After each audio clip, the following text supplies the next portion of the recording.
It's a me, mailbag. That's right. Well, I had the set up for me to do my next movie night filming, and I decided, you know what, let's go ahead and just record the mailbag right here because I'm lazy and that's what I want to do. Before I get into the mail, doing that pink tax video really got me thinking about some important topics. Women, equality, but mostly dogs. So I went ahead and I got myself another poodle. Look at this. Aww. A miniature Barkley of sorts. Bark-she, perhaps. It's a little tired because she was sleeping. Her name is actually Ruffles. Aww. And she's our newest member of our family.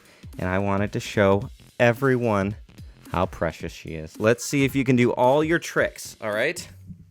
Whoops. Yeah, there. Chew on things. Perfect. Sit. Aww. Look at that. Stand up. Just incredible. Anyway, so that's a poodle. She's 8 weeks old, and she's gonna get a lot bigger. Up. Ta-da! He's mad now. Never mind. We've had our fun. Okay, she's gonna go take a nap now. Say goodbye. Bye-bye. You got something to say? Say it into the microphone. Bark. Whoa! I got her. She's okay. So there we have it. That's the dog. She's back in her kennel. Speaking of family, you guys send me some tremendous mail. I keep doing these episodes because you guys keep sending me mail. And I'm like, okay, well, fine. Let's start with this first one. It is, it says it's from St. Paul, Minnesota. So there's that, but it doesn't say who it's from. I am impressed, though. This was written with a typewriter, I guess. That could be bad. We'll see. If you want to write in and send something to my P.O. box, the address is on the screen right now. It says, wow, Kevin, how rude. Hope your day is not very nice this time. Wow. That is a lot of effort. No signature. I guess someone's trolling me. I'll just decide to believe that is not a crazy person, and we'll move on to the next one. All right, we got one from McCrae, brother of LaCrae. This is real nice. This is from Alabama. Roll Tide. It's a letter. Dear Kevin, I've watched Say Goodnight Kevin a long time, and just recently started listening to The Inner Tube, which is my podcast. Have I told you about it? Good. I'm glad. It's a good podcast. I have a love-hate relationship with Say Goodnight Kevin. Good. I think that describes most people. Because before I saw it, I never noticed the flaws in Christian movies, or movies in general. It seems that good Christian movies are few and far between. It does seem that way, doesn't it? That's why I get excited when a John Gunn movie comes out, because I've enjoyed all his previous works. That's the director of A Case for Christ, which I think he has a really great eye for film. At least in that movie, understands how story gets told. The purpose of this letter is to ask if you've ever seen the John Gunn directed film Mercy Streets. I haven't seen it, so I should check that out. If you have, I'd love to hear your thoughts on it. If not, I highly recommend it. I think it was made around 2000, 2001, something like that. It stars David White, my favorite, as brother Jeremiah and John, one a priest, the other a criminal. I think I've heard of this movie. It's kind of like that movie The Parent Trap, except in this, they don't intentionally trade places. If you do watch it, I hope you like it. If you've already seen it, then most of this paragraph is null. Unlike some of your less broke fans, I can't send you a hard copy. Sorry about that. That is okay. I appreciate people sending me hard copies of movies, and to be honest, I have yet, I think, to review any of them, but I will. I promise. Probably on PureFlix, and I have a subscription. If you want to subscribe to PureFlix, then you can go to saygoodnightkevin.com/PureFlix. I get money, a little bit of money, but some money from that. I could be wrong, but I think Mercy Streets is one of the first movies John Gunn directed. It could be. I think he also did a movie called My Date with Drew, and I don't know if that was before or after. It wasn't a Christian movie. It was just a documentary about a guy trying to go on a date with Drew Barrymore, and it's actually really funny and fun and very interesting. I really liked it. I guess it's kind of like Catfish in a way. As far as I remember, it's got a similar feel. Although he's only directed like 6 so far, of which I can proudly say I've seen most. I think the only one I haven't seen is My Date with Drew. That's what I was just talking about. Whoa! You can tell that I don't read these before I read them on the air, but I do edit all of this. I don't know if you guys could tell. Anyways, I feel like I'm rambling, so I guess I'll stop. That's okay. Thanks for putting out great content on Say Goodnight Kevin, Christian Cinema Weekly, and The Inner Tube. Matthew McCrae. Well, you're welcome. You're very welcome, and I'm sorry that I've ruined movies for you, but I hope that you continue to like the movies that you like and dislike the movies that you dislike. I did a video, like, in my first year that was about 5 movies that I'm not supposed to like. Basically, it's just movies that the internet, I feel like, has totally destroyed. This one also has a stamp with the Queen on it. I believe this has got to be from the same person who sent me the English pound a while back. It's got all the trademarks. Let's check it out, everybody. There's things inside.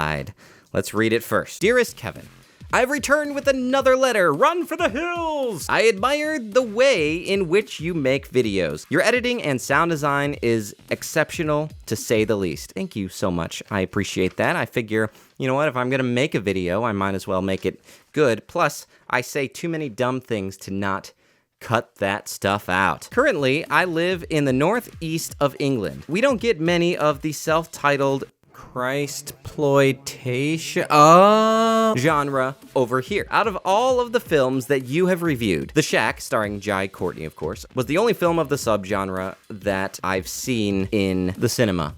I believe is what they're trying to say. I don't mean to make fun of your handwriting, but if I can't read it. How do you feel about the Americanization of the Christian film genre? It seems as if every Christian film is connected with baseball, cowboys, and Tim McGraw. Personally, I feel as if the elements are added only to expand the marketable audience, with the exception of these elements being used for the sake of storytelling, i.e. the use of American football in films like Facing the Giants. The inclusion of such elements seems pandering and manipulative, i.e. the people from Duck Dynasty featured in God's Not Dead. I can't wait to hear your thoughts. Yeah, well, that is probably what it is. You know, it's hard. I criticize this stuff, and I criticize it because it's obvious, and I want people to know that it's obvious. Like, if I look at things from the side of the creator, not the creator like the creator God, but the creator of the film. I myself have to make stuff, and I review movies like God's Not Dead. Like, I review popular movies, and I'm probably harsher on popular movies because I'm like, how is this popular? But the reality is that I also, I've admitted this before, my videos do a lot better if I'm reviewing a more popular movie. And so there is a game to be played when making YouTube videos and making reviews, and I think a lot of my popularity, any popularity that I've gotten, the reason people watch is because they're interested in knowing about these more popular movies, just like I'm interested in talking about these more popular movies. That being said, well, probably not that being said, but I say all of that for the same reason that I think these movies will do the same thing. You know, it's expensive to make a movie, and this is kind of the excuse that I get a lot. People who make these movies say, well, it's expensive to make a movie, and so we've got to get our money back. And I'm sure that's true, and I'm sure that it's exactly the same way across the genre. It feels a little more icky whenever it is a Christian movie, because it's not so much the people making the movies as much as it is the audience who's watching the movie and saying, well, this is an important movie. People who make the movie are more than happy to say, yeah, it is important. They'll kind of take any element that's going to help boost the sale of the movie, and that's what it means to make a product. But I think it's important for the audience to recognize whenever they're being pandered to. If you're fine with it, then fine. But I just think it's important to tell people, hey, just a reminder, they put Duck Dynasty in this because they've got to pander to you. And if you're okay with that, go see the movie. That's great. That's entirely up to you. So yeah, it is pandering. I understand why they do it. The movie makers, they're a business. They are what they are. I just think people should stop looking at them as ministries because that's not, you know... It would be like I buy a grill, let's say. The people who made that grill are like, yeah, it cooks really well and it's got all these extra features on it. They don't care about helping me, but they do care about making their product better. So they put extra features on it to make sure that I buy it. But if they put bells and whistles on it that I didn't want, then I would just say, well, that's not enough to get me to buy that grill. And they would say, oh, okay, well, what is? They are pandering to me, and that's good. Like, it's good to be pandered to. If people are like, well, they put a Jesus fish on the grill, and let's all buy this grill because there's a Jesus fish on it. If that's what you want, if you want a Jesus fish, but don't think that the company cares, they're just doing what their audience is asking for. You have a lot of power and control over the people making the product, that's all I'm saying. And that's another one of my economic soapboxes. You're welcome. To continue with my last letter, here is foreign money, a Scottish £10 note. English money can be spent in Scotland, but Scottish money can't be spent in England. That's interesting. I also have included something that you can find in any mainstream restaurant in the UK. The chewable toothpaste. Take it out of the plastic and start chewing. just don't swallow it. All right, let's see what you got here. It broke apart. Oh my gosh, that is amazing. So you just got toothpaste built into it, and you just rub it. I heard that in England, all the toothpaste is made out of sugar. Is that true? Evaporated toothpaste all over my desk. With best regards, Rise the Horizon on YouTube. Awesome, man. Really cool.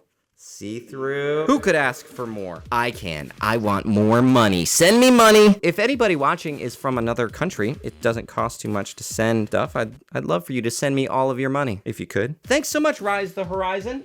I really appreciate that. And we got one more package today. This feels like a DVD, so let's check it out and see what it is. You guys always help to make these mailbag episodes so fascinating. Come, what? May! Not one, but 4 Dove family seals of approval. A strong spiritual film about doing what is right.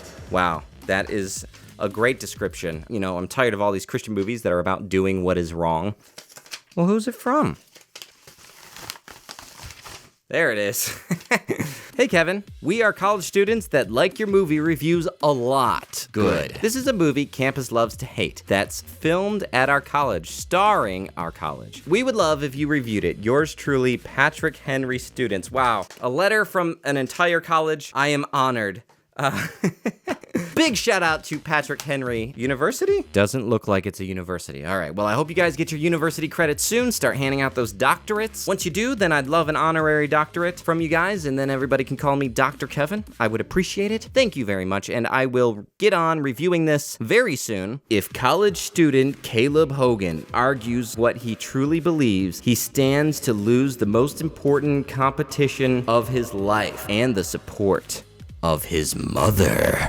Wow. Great. Well, cool. That is another mailbag episode. Thank you so much for joining me today. I really appreciate it. It's been a blast. If you have any questions or you want to send in some mail, you can go ahead and do that. Big shout out to all my Patreon supporters. Some of those people happen to be the Religious Nut and Hellbound Center podcast, the Defenders of Liberty YouTube channel /podcast, Jacob and Emily Rugrock, and Amanda Stewart. Those shows that I mentioned, you should check out. They are linked in the description below. And after you check them out, you can check out my Patreon, patreon.com/SayGoodnightKev. I really appreciate it, and you know what?